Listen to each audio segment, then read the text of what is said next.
Hello everyone, and welcome to the first of 3 webinars HUD is hosting on the 2014 Community Compass TA NOFA. My name is Julie Hopkins, and I am the Technical Assistance Division Director in the Office of Community Planning and Development.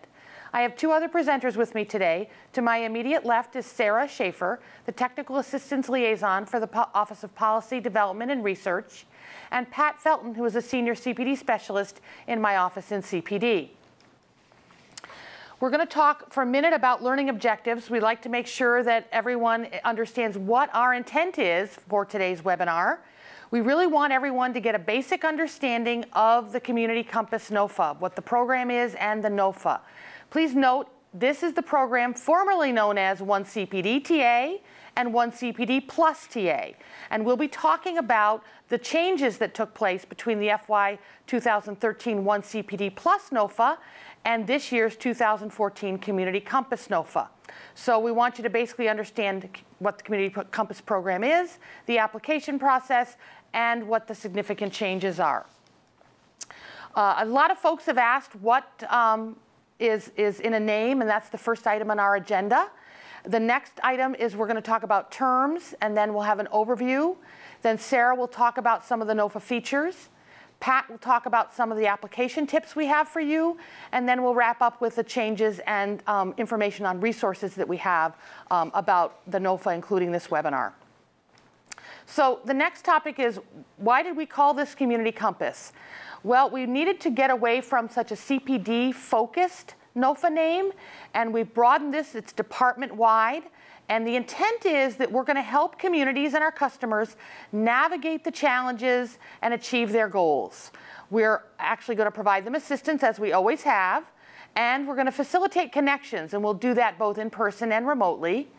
It's also about building capacity and then achieving results. So we want to be able to increase the capacity of our customers to successfully manage the HUD programs that they get funding for.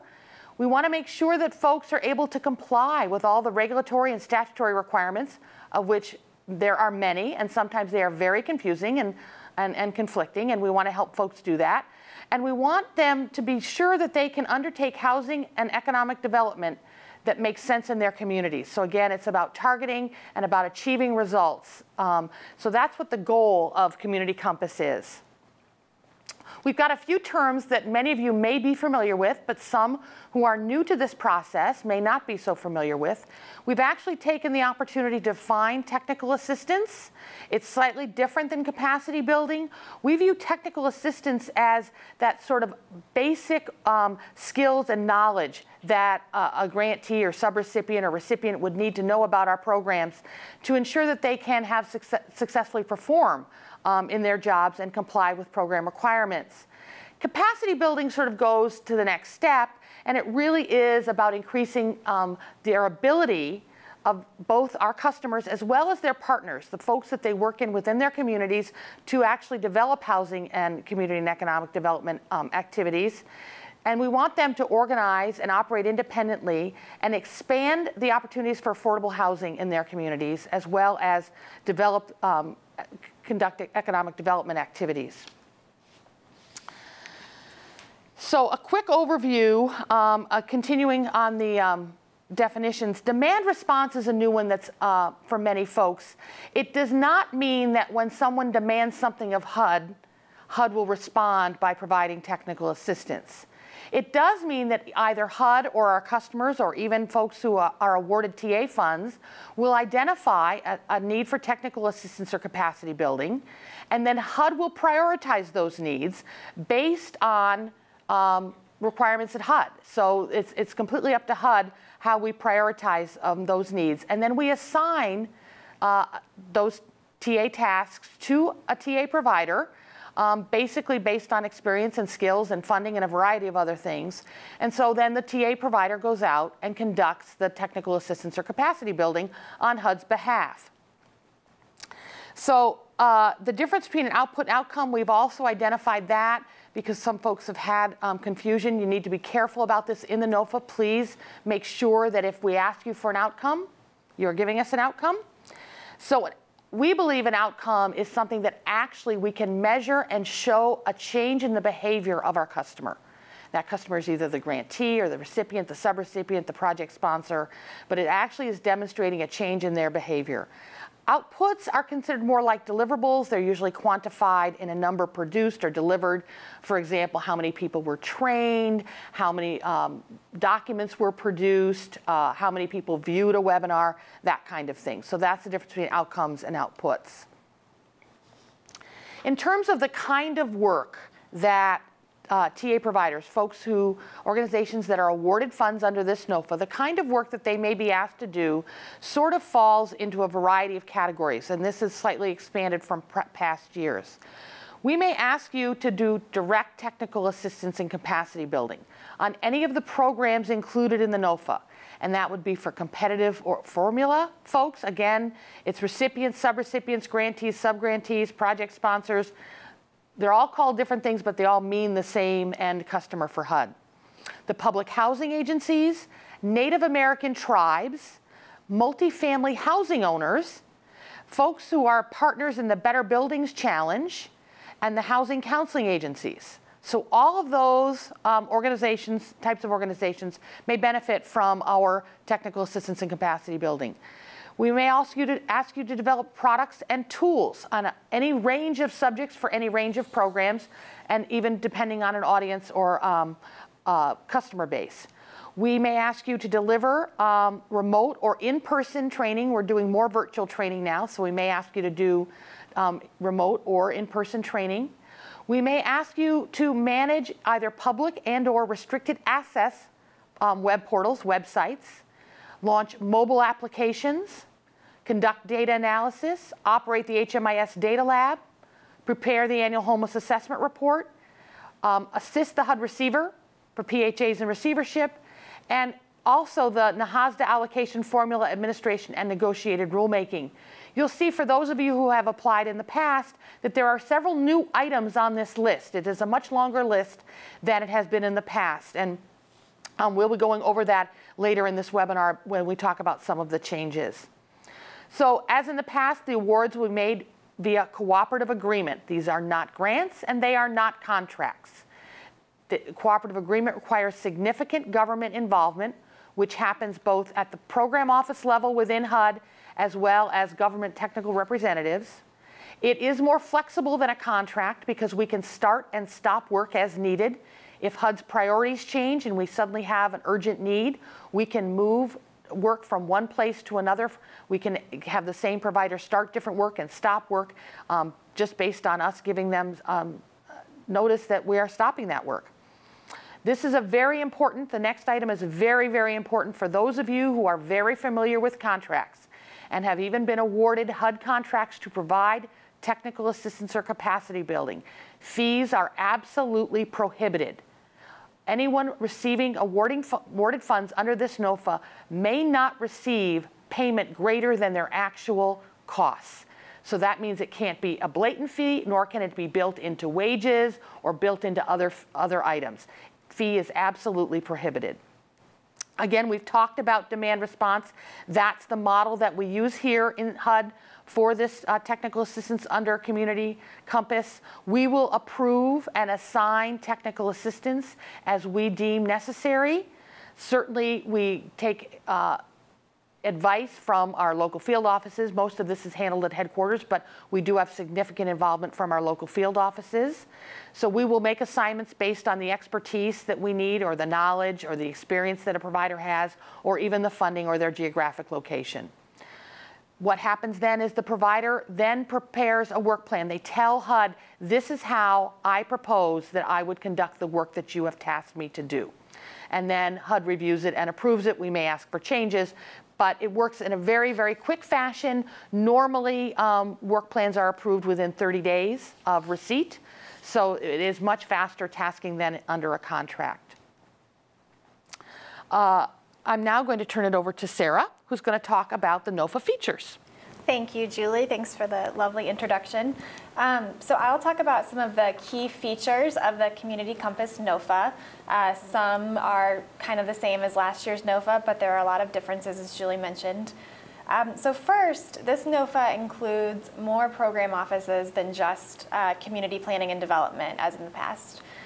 So within community planning and development, it may include the Office of Economic Resilience, McKinney-Vento Hearth TA, and the Homeless Management Information Systems.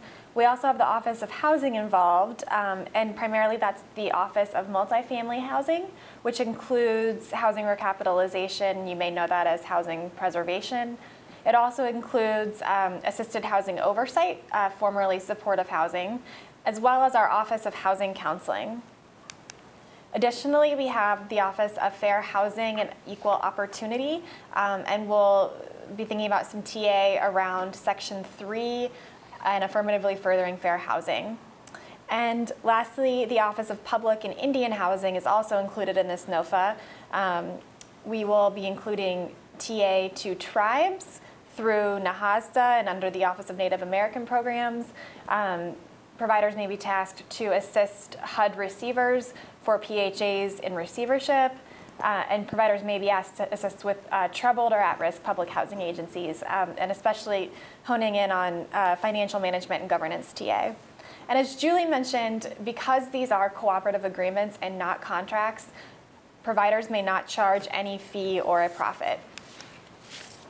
So the money, you're all interested in that, I'm sure. We have about $51 million that we expect to award through the Community Compass NOFA. You can see the breakdown below for how much we expect to award from various appropriated funding sources. The minimum award under Community Compass is going to be $500,000. That's the same as last year, so that's the floor of what we'll award anyone. And another key piece, if this is your only takeaway from this webinar, it should be this probably, that the NOFA is due. The deadline for application is July 23rd, 2014, so July 23rd. And as with all NOFAs, make sure that you allow sufficient time for the NOFA to be accepted through Grants.gov.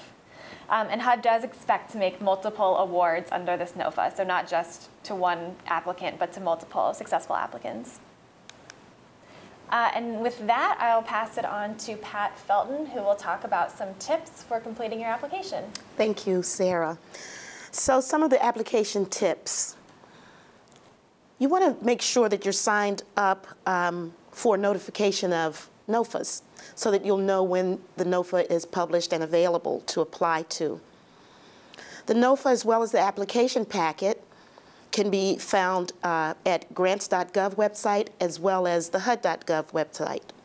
Please read the general section of the NOFA as well as our Community Compass NOFA so that you'll know how to comply with and follow the policy requirements for discretionary programs and technical corrections.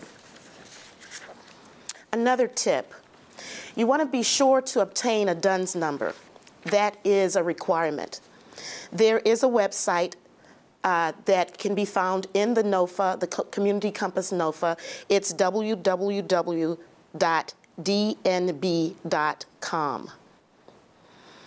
Another requirement is that you have your registration current in the CCR, and the website for that is listed on the screen. Applicants are only allowed to submit one application. If multiple applications are submitted, HUD will only review the last one that's been submitted. You want to carefully read the NOFA and follow all of the instructions. Very important. Included in the application packet is going to be a checklist that will guide you through the application process. And help you to ensure that you followed all of the requirements and submitted all of the required documents. You want to ensure that your completed application is submitted to Grants.gov no later than 11:59 p.m. on the deadline date, which is July 23rd, as Sarah mentioned earlier. The final thing that I want to touch regarding are two things. Pay attention to the page count, which is no more than 50 pages, the font size, which is 12-point font, and the margin size, which is 0.5 inches. Eligible Community Compass applicants are listed here, state and local, units of general government, institutions of higher education, public housing agencies, etc., Indian tribes, tribally designated housing entities, national regional organizations representing Native American housing interests, nonprofit organizations, and for-profit organizations. With that, I'll turn it back over to you, Sarah. Thank you so much, Pat. So we'll talk a little bit more about the changes from the OneCPD Plus NOFA, the FY2013 NOFA. So as Pat mentioned, the page limit is 50 pages for the Community Compass NOFA, which is an increase over last year's pages. So you have more room to write. This year we're asking that you provide an appendix that lists the qualifications for all of your subcontractors and consultants on your team. That appendix does not count towards the 50 pages limit. Additionally, we've changed the rating factors a bit. So rating factor 1, I should back up. There are 3 rating factors. Rating factor 1 this year is the capacity of the applicant and relevant experience. That's where you tell us about your team's experience and what you can do. Rating factor 2, which is soundness of approach, you may remember last year we asked applicants to respond to 1 of 3 different scenarios. So we've tweaked that slightly this year, and we actually have presented you with a community profile that describes a theoretical city, county, and tribe. And then we're going to ask you to provide a TA plan, just like you might in the real world, that addresses 1 or more of the Community Compass objectives described in the NOFA. I imagine you may have questions about that, and so we'll get to later where you can submit your questions through email. But again, it's a fictional profile. You'll provide a TA plan that addresses certain objectives. And then lastly, we've expanded the NOFA to include more funding sources. In the past, it's traditionally only been the Transformation Initiative TA funding. And this year, as you saw, we have PHA receiverships and NAHASDA and HMIS, HEARTH. And we also are including more eligible applicants, as you saw in the last slide.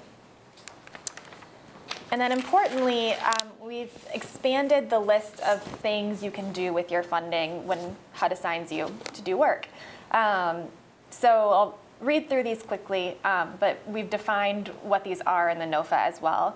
They include needs assessments, direct TA and capacity building, assisting HUD receivers with public housing agency administrative receiverships, developing and maintaining tools and products, developing and delivering group learning opportunities, knowledge management, data analysis and performance management, the HMIS data lab, and then a NAHASDA allocation formula administration and negotiated rulemaking. I went through those kind of quickly, but you'll see in the NOFA that they have fairly detailed descriptions. Resources. So we will provide a frequently asked questions document that will be on Grants.gov. You should also be sure to sign up for email notifications through Grants.gov. At some point, we may be updating the FAQs and posting new webinars, so you want to know about those. You should download HUD's NOFA policy requirements and general section so that you know the requirements of the NOFA beyond what is just listed in the Community Compass NOFA. It refers quite often to the general section. And you'll see there that's our website for grants for any additional information you may need. And as Julie mentioned, this is the first of 3 webinars we'll be doing. We'll be doing another one around June 6th. That one will cover in more detail what kind of TA we're thinking about for PHAs, public housing agencies, and for tribes. And then we'll have a final webinar probably around the end of June. So I mentioned you may have some questions about either this webinar and things we've covered or what's in the NOFA. You'll please email those questions to communitycompass@hud.gov. Name of the NOFA is Community Compass. The email address is communitycompass@hud.gov. And everything you submit, all questions will receive an email response. And then if you have any questions that are submitted before June 23rd, we will add those to the FAQ document so that other folks can see your question and the answer. So thank you so much. We appreciate you tuning in for this webinar, and have a wonderful day.